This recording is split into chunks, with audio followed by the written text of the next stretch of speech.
Last week we talked about the different dhyana levels of meditation. In the Kamadhatu, you can attain Kamadhatu Samadhi. I don't need to explain Kamadhatu. If you don't know, you read it up or you ask someone else. I'm sure people who've been here for a while, they know what Kamadhatu is, the world of desire. You can attain Kamadhatu Samadhi, and you know what Samadhi is. Samadhi. When you are in Kamadhatu Samadhi, after meditating for a while, you have that wonderful, wonderful feeling during meditation of being light and joyful. You feel all of a sudden you're like a feather drifting in the air. You are so light. You're not heavy, you're very light. And that lightness, it's a buoyancy that gives you satisfaction. It's not a lightness like you feel uncomfortable about. When you're meditating, you close your eyes and meditating, you feel light. More than just light, you feel very joyful. Extremely joyful. In the Chinese language, we call it qing an. Light and joyful after meditation. If you have that feeling, you reach the Dhammatatu Samadhi. As you practice further, gradually you have the feeling that your body and mind does not exist anymore. You meditate, oh, I don't have a body. My mind is one with space. Imagine the feeling that your mind is as vastless as space. Your horizon, your mind horizon is opening up. You're unfolding yourself.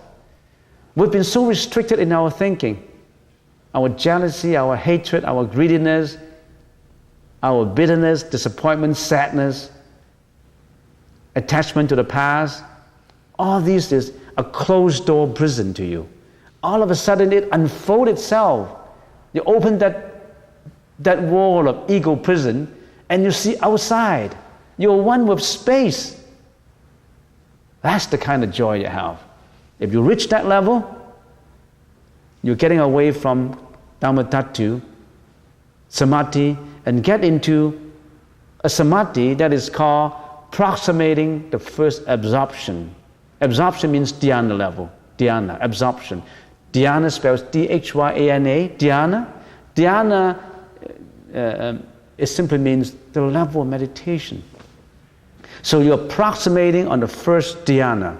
Remember, in this world, you don't have dhyana, no matter how you try. The highest level is that level approximating on, close to, the first dhyana. The first dhyana cannot be attained in this world of desires. You got to get rid of your desires before you get that first dhyana. But in this world, we call the Kamadhatu, the highest level is that Samadhi, approximating on the first dhyana. You understand what I mean? So you get that highest level, then you practice further. Slowly you get into this first dhyana, which is in the Rupa Dhatu stage. What is Rupa Dhatu? You should know about it. Rupa Dhatu is the world without desires. It happened. Even though your body is a body with desires, but in your mind, you attain that mind without desires. You get into the Rupa Dhatu Samadhi. It's the desires that you have that pull you down in this world. What are those desires? Desires for fame, reputation, sexual desire, greediness, sleep, attachment to food. All these desires. You're living in a world of desires because of these desires that pull you down here. Here is another world, which is a higher level world than us. We call that world the Rupa Dhatu, without desires. And that world is unisex. There's no such thing as women and men, masculine and feminine, because there's no desires. So in that level, as you practice more and more, then you reach to that first dhyana level. When you have that first dhyana level, in that level, even though, of course, your body, it's still a body of physical desires. So if you study Vijnana Napchata, or consciousness only, it can happen that your consciousness is at a higher stage than your physical existence. You know what I mean? You physically exist as this body with desire, but your consciousness is out there in the first Rupa Dhatu level, which is the first dhyana. And if you're always attached to Rupa Dhatu, even though you're not enlightened, if you passed away, you go to that Rupa Dhatu. Some people call it the heaven. It's another word for heaven. You go to heaven, but it's not easy to go to heaven. If you're always greedy, if you lie, you kill, you commit sexual misconduct, you do all kinds of bad deeds, heaven is not waiting for you. Instead, hell is awaiting. It's causality. You create your own world, not God, not Buddha. You create your own world because of what you have done. You got to watch out for all your thought, every action, every speech. Give causes to some consequences. You think nobody's going to know? It's like a computer memory. You key in that keyboard, it's going to stay in there. That keyboard, all your senses. So, when you're in the first dhyana level, you have 5 characteristics. We have investigation, analysis, joy, bliss, and one-pointedness of mind. So if you're in the first dhyana level, you have these 5 characteristics. What is investigation and analysis? Well, I've already explained, because in the process of meditation, you're always looking for knowledge. You're always, how to meditate? What's the best way to meditate? How do I do this? How do I create an object? Anapanasati, breath, and all that is investigation. Deeper than investigation, you analyze it. Is it good for me? You have all kinds of investigation and analysis. And as a result of investigation and analysis, you come up to joy. And then some stage deeper than joy, bliss. And then some stage deeper than joy, one-pointedness of mind. People achieve one-pointedness of mind. When you have that one-pointedness of mind, it's more than light and joyful. It's something you say, I heard practices of meditation, they say, oh, this kind of happiness is beyond description, this meditation. So you have that 5 characteristics. And when you get there, you also have 8 sensations. You have these 8 sensations. What are these 8 sensations? Vibration, itching, buoyancy, heaviness, coldness, heat, roughness, and smoothness. Oh, we need to explain all that. But what is vibration? When you are in the first dhyana level, as a matter of fact, not just the first dhyana level, when you are in the Dharma Talk samadhi, right now, when you are meditating, sometimes we feel vibration. It's for people who practice for a while, number of years, you have that vibration. I tell you the truth, I have the vibration. The first vibration that I realized is I got vibration in every tooth. Every tooth actually is shaking. You don't realize it though. It's just like a vibrating fork. You hang it onto a hot object, it vibrates. The frequency is so fast. If you look at the distance, it does not seem to vibrate. Because the vibration is so fast. Every tooth actually itself is vibrating, but you don't realize it. But if you're in tranquility, you're in quietude, how come my tooth is vibrating? Sensational. Every tooth. And then your whole jawbone actually is vibrating. You don't know about it. You realize your vibration.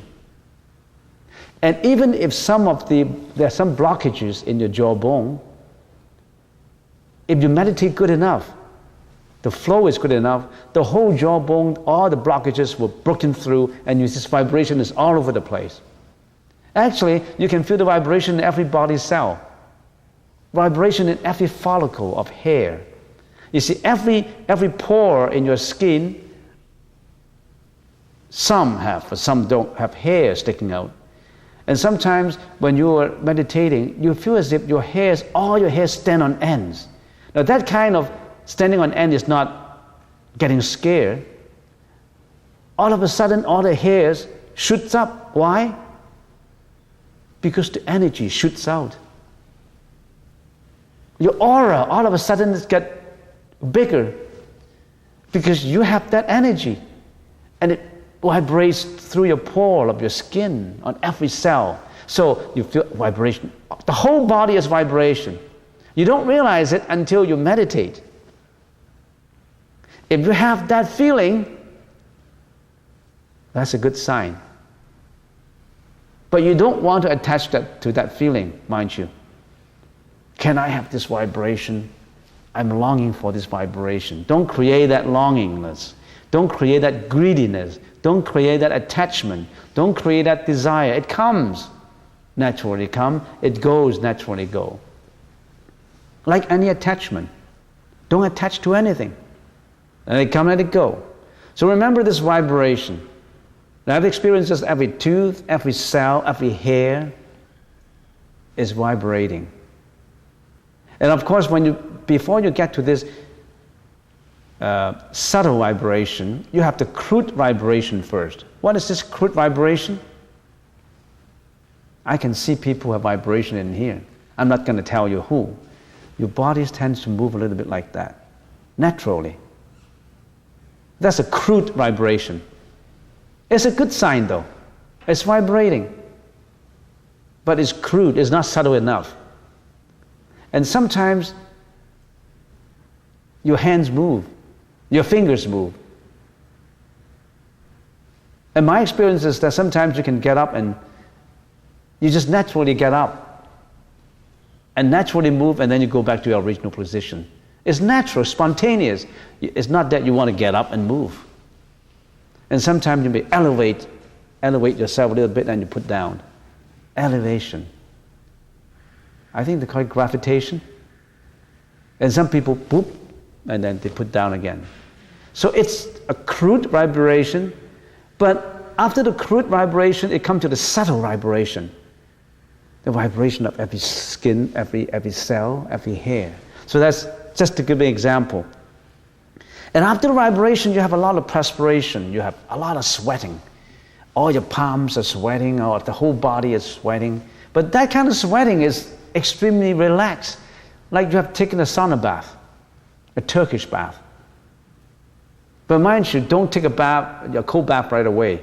You let your heat dissipate. If after you have that vibration and you're sweating, you immediately, it's relaxing, I finished my meditation, I'm going to take a bath. No, don't do that. You catch a cold. You let the heat dissipate for a while, dry out your body, and then you take the bath. Okay, so I give you two examples. Here, vibration, itching, buoyancy, happiness, coldness, and heat. Heat means perspiration. You have that perspiration in you. It's physical sensations, nothing magical to it. You realize it when you are in deep quietude. Why do you have that interaction? Why do you have that physical sensations? Because you are in this world of desires, but your mentality is more superior than this world. You are in the higher level, rupadhatu, world without desires. Because when you meditate for a long time, your desires slowly, gradually diminishes. And then your body works out a contradiction. Your body cell belongs to this world of desire, but your mentality belongs to up heaven. So your body cells start to change. So in this changing process, there's a lot of sensations. So itching, buoyancy, happiness, heat, roughness, and smoothness. Now, need time to explain all that, but mind you, there are sutras mentioning that. All right, so I'm not going to go into detail. Time is up and I haven't even started. So as you progress, you find that investigation and analysis are too crude and unrefined. You don't want to attach to them anymore. Now you're going into the second dhyana level. You don't want to attach to joy, because joy is not subtle enough. That kind of joy is not subtle enough. Even the bliss is not subtle enough. So you achieve inside of you an indiscriminating tranquility. Now you are at the second dhyana level. Here your samadhi has 4 unique characteristics. You have that joy and bliss, but that joy and bliss is superior than the joy and bliss you have in the first dhyana level. You have the one-pointedness of mind, and then you have indiscriminating tranquility. So let me tell you, meditation is wonder. Meditation is wonder of the world. All these great wonders of the world are physical and material. You can see them. They're subject to disintegration. This wonder in you, this meditation, attaches to you even after this life. It enhances your spirituality. It's not just the 7 wonders of the world, it's the wonder of enlightenment, the wonder of nirvana, the wonder of the Buddha nature in you, the wonder of compassion, the wonder of getting rid of all your sufferings and get to that eternal bliss. So as you progress then, you feel that the wonderful bliss that you're experiencing during meditation is too crude and not subtle enough anymore. No more attachment to joy. You actually go beyond the wonderful bliss. Only the indiscriminating tranquility is left behind. So now you are at the 4th dhyana level. Nothing left except that indiscriminating tranquility in you. You are at the 4th dhyana level. The Rupa Dhatu, 4th dhyana level. Remember, we have Kama Dhatu, which is our world characterized by desires, and then there is a second world which is higher than us, characterized by no more desire, but there's still material.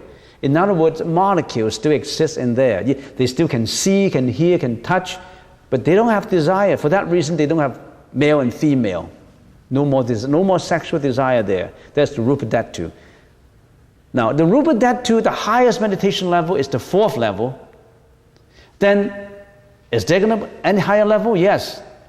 When you go out from the Rupa Dhatu, the world without desire but still a world of material, you go to Arupa Dhatu. What is Arupa Dhatu? Arupa Dhatu is world with no matter, no molecules anymore, just consciousness left. Because it's getting subtle and subtle. Even matter is too crude. Only your consciousness left in Arupa Dhatu. So when you are after the 4th dhyana level, you continue to meditate, your body and mind becomes too subtle and supreme for the Rupa Dhatu. Now you are approaching the Rupa Dhatu. At the 4th dhyana level, you continue with vipassana meditation and contemplate on space. Now when you at the 4th level, you continue to meditate on what? On space. How do you meditate on space? You visualize that every pore of your skin contains space. And that pore of your skin getting bigger and bigger and bigger until you are one with space.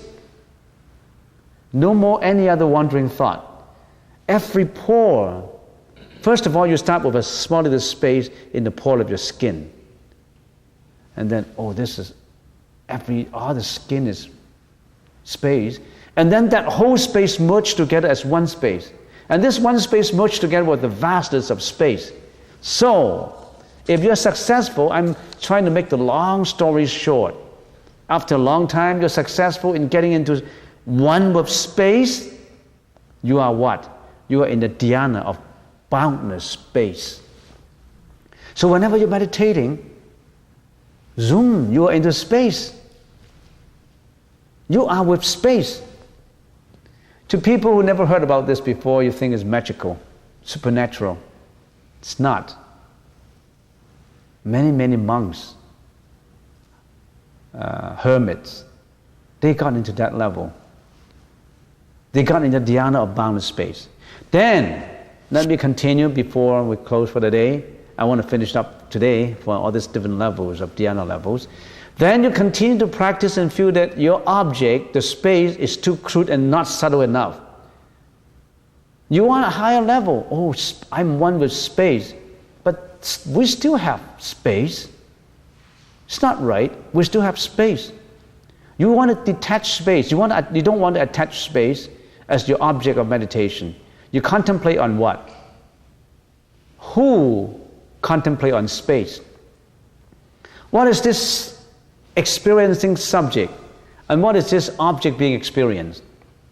The object being experienced is space. The subject who experiences space is your consciousness.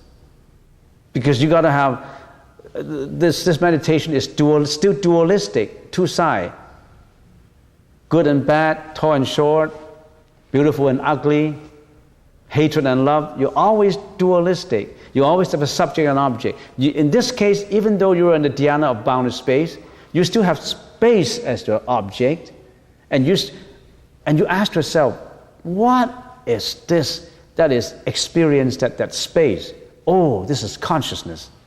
So you don't meditate on consciousness anymore. You don't meditate on space anymore. You want to get rid of that crude object. I don't want to get that object. Why don't I meditate on my consciousness, my own consciousness? So you start to meditate on your own consciousness. But who is this consciousness that meditate on my own consciousness? Consciousness. Who is this consciousness? I meditate on my consciousness. And when you're successful in meditating on your consciousness, you get into another dhyana level, and that is the level of boundless consciousness. You are one with consciousness now. Space is still matter. Space is still the air, the space. But now consciousness is abstract, is abstruse. So you get that boundless consciousness, the dhyana level of boundless consciousness. And then you don't stop. You continue. You continue to meditate, and you said to yourself, this consciousness is the object of meditation, and I should detach that object. So you contemplate on nothingness, emptiness. Why do I still have consciousness? There's nothing, it's empty. So you meditate on emptiness. When you successfully achieve that meditation, you have achieved the dhyana level of pure emptiness or pure nothingness. I'm just making a long story short. This is how you achieve. And then you continue with your progress, and you feel that contemplation on space, on consciousness, and even on nothingness. Nothingness means no thought. Space and consciousness means thought. You still have a thought, the thought of space, thought of consciousness, and nothingness is no thought. But you still have a thought and no thought. In other words, you still have consciousness and non-consciousness. So you start to think, I want to contemplate on this consciousness and no consciousness, because that's the subject. What are you doing now? You are getting to the origin. You're not satisfied with getting the streams, the rivulets. You want to get to the origin of the water flow. You are being the most intelligent in your life cycle. You're not satisfied with it. You want to get to the origin of it. So you get to what? If you're successful, you get to the dhyana beyond consciousness and non-consciousness. In other words, beyond thought and no thought. Now that consciousness of beyond thought and no thought, or beyond consciousness and no consciousness, that is the highest level in the arupa dhatu. Remember the arupa dhatu? Arupa dhatu, we have kama dhatu, rupa dhatu, and arupa dhatu. Arupa with an A, A-R-U-P-A. A, that means no matter, no more molecules, no more form, only consciousness left. But the highest level of meditation in that level is, first of all, of course, in there you have 4 levels: boundless space, on boundless consciousness, and then on pure emptiness, and then the highest level is on the level of consciousness, no consciousness. And that is the highest level in arupa dhatu. Now, if you always practice that, when you passed away, this body, we all have to die out this body. No matter who you are, this body has to die out eventually. You won't get this body all the time. Lease expire. This lease expire. You gotta die. When you die out of this body, if you're always meditating on, for example, you're successfully achieving the dhyana of consciousness and non-consciousness. When you died, of course, you don't have bad karma. You follow all your precepts. You will be reborn in there. In there, that is the highest level of heaven. You have no suffering except happiness. And you live billions and billions of years. But you are still not out from life and death. After billions and billions of longevity, you still died. You got to get out of samsara. You got to get out of even that. So, what does that mean? So if you're at that the highest level, that dhyana of consciousness and non-consciousness, and you still practice, you keep on practicing, and then after a while, you attain another level of meditation, and that is called Nirodha Samapatti. And you become the Arahat. Nirodha Samapatti. What is Nirodha? Non-existence. All existence is suffering. Because of the existence of the body, you are subject to suffering. You think you have a beautiful body? You think this is self, this is ego? This body is good. This apartment is my apartment on a lease. I want to upkeep it. I want to furnish it with the best furniture. I want the nice apartment, $1 million apartments, clubhouse and everything. Does not matter. When the lease expires, you got to go. Unrenewable, as I always say. Unrenewable lease. You got to go. But if you achieve that Nirodha Samapatti, like the Arahat, you don't need this apartment anymore. You're out from samsara. You don't live in this material apartment. You think that apartment is good? You and I, we've been thinking about this very good apartment. This is self. I'm living very comfortably in my ego. This self. And you don't know, you're accumulating a lot of karma in the ego. In order to furnish that apartment, what do? What have you been depending on as a living? What do you do to upkeep that apartment? What kind of profession you have? How do you make your money? Did you step on people's back? Do you do bad deeds? In your job, on your job site? How do you treat your family members? How do you treat your friends? How do you interact with society?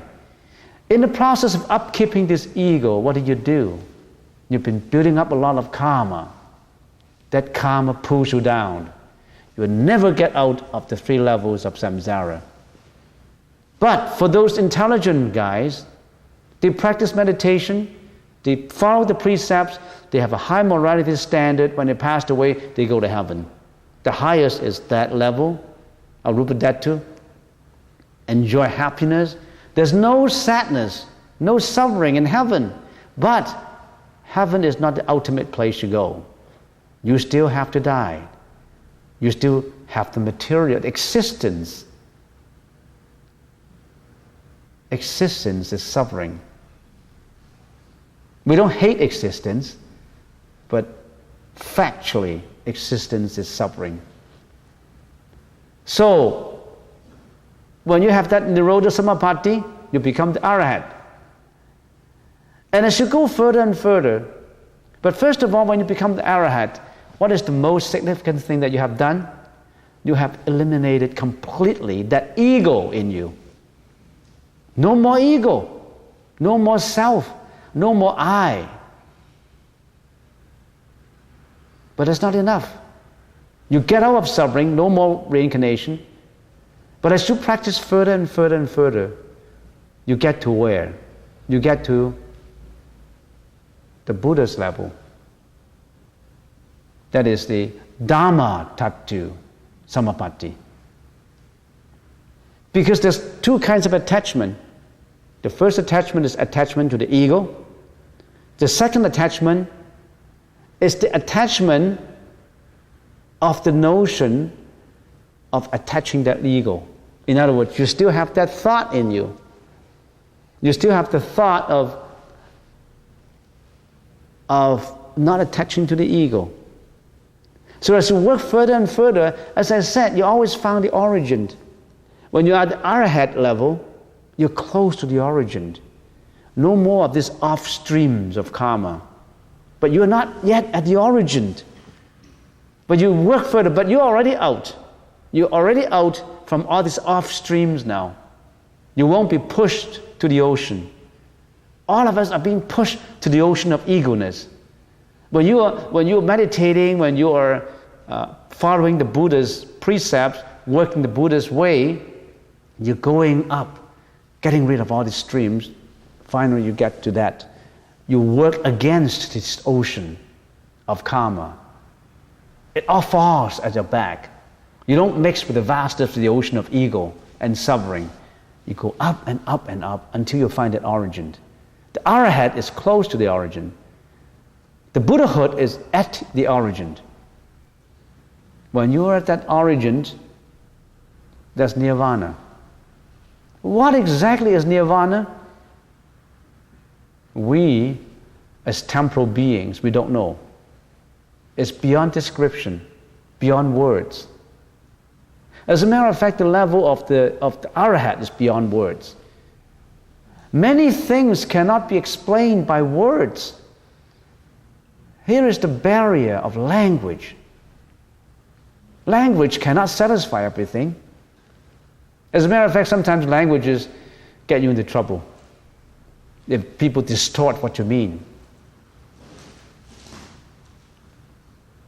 So, I already have explained all these different levels, and let me just regurgitate by using 2 minutes. So if you're practicing using the technique of anapanasati, samatha, vipassana. You know what samatha and vipassana is? Samatha, vipassana, both hand in hand, like the wings of a bird. You use these two techniques, samatha and vipassana, concentration in insightful meditation. Of course, there's a lot in there. A lot of literature in there. You can't expect to get it in one session. So you're using samatha and vipassana like the wings of a bird. You fly. And then you get to these different levels now. The first level in this world of desire, kamadhatu, is kamadhatu samadhi. And in that level you have different feelings, you have different sensations, there's different characteristics. And the most outstanding one is light and joyful. I'm sure people know when you meditate, oh, I came here a number of years ago, oh, I feel happy about it when I'm meditating. Sometimes I have this glimpse of bliss. That's joyful. So that's the first level, kamadhatu samadhi. And then as you go up, you go to the second level, which is the higher levels of this kamadhatu. That is the level approximating on the first dhyana level. Dhyana level is not to be obtained in kamadhatu, It's in the rupadhatu. So this highest level is the level approximating on the first level. And then as you practice further, you get into the rupadhatu samadhi now. You have 4 levels. The first level has its characteristics: joy, bliss, one-pointedness of mind, investigation and analysis. Second level, joy is too crude, not subtle enough. You have bliss, one-pointedness of mind, and then you have indiscriminating tranquility. And then you go to the third level, and third level has these characteristics, and you go to the fourth level, and fourth level has these characteristics of just pure thought, of just indiscriminating tranquility. And then you go further. No more matter, no more molecules, no more molecules is too crude, Form, protons, neutrons, electrons, those are molecules. You go into the world of arupadhatu. And the first level, the 4 levels in there, the first level is dhyana level of boundless space. Second level, dhyana level of boundless consciousness. Third level, dhyana level of pure nothingness or pure emptiness. Fourth level is dhyana level of consciousness and non-consciousness. That's the highest level of arupadhatu. And if you can get there, how many people can get there? Not many people. And then if you continue to practice, you're out from there, out of samsara of life and death. Then you attain Nirodha Samapatti. You are an arahat. You are a saint. You already are a saint. And then if you keep on further developing it in meditation, you become the Buddha.